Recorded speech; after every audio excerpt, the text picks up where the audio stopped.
महाराष्ट्र राज्यात गेल्या काही दिवसापासून पावसाचा मुक्काम आहे. हवामान विभागाने कोकण, मराठवाडा, विदर्भ आणि मध्य महाराष्ट्रातील काही जिल्ह्यांना अतिवृष्टीचा इशारा दिला आहे. आज 25 सप्टेंबर रोजी राज्यातील काही जिल्ह्यांमध्ये पावसाचा इशारा देण्यात आला आहे.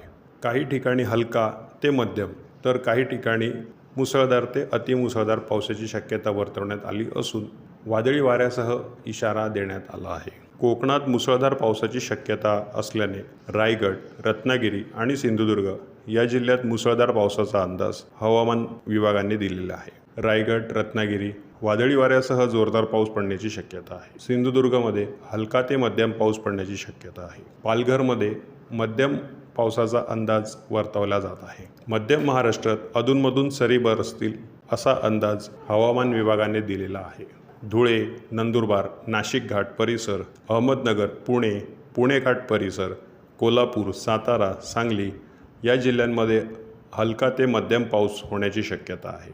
या भागात आकाश ढगाळ राहील आणि सरीचा क्रम सुरू राहील. छत्रपती संभाजीनगर, जालना आणि बीड जिल्ह्यात हलका ते मध्यम पाऊस पडण्याची शक्यता आहे. तर परभणी, हिंगोली, लातूर आणि धाराशिव जिल्ह्यात अधूनमधून सरीचा अंदाज आहे. Bureau news, Kokanshahi, Sindhudurg.